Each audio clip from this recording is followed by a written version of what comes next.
Eventually, these bike lanes will connect with others in Saanich. It's part of the active transportation plan connecting cycling and walking networks across the district. But it's going to take longer than expected. In fact, 5 years longer. We're experiencing an increase in overall costs of infrastructure increasing. And the impact on that is that, sidewalks, bike lanes, all of the infrastructure that's at the surface level that allows people to get around safely is getting more expensive.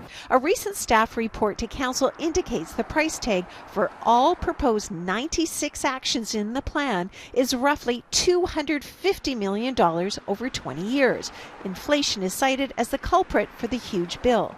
Staff suggested council could raise property taxes substantially to complete the work. The mayor says that's not an option.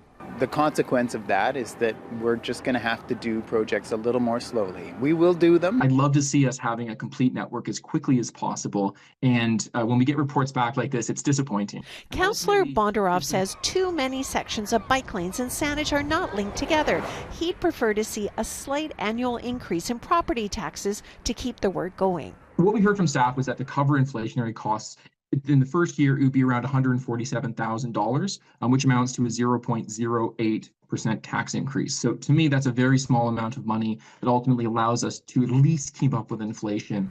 Some Saanich residents don't have an issue with delaying work on expanding bike lanes indefinitely. We don't think it's the prime issue right now with things that are happening on a global scale and with the imposing tariffs and the uncertainty of our sovereignty. It's time to focus on the big issue right now that's facing us.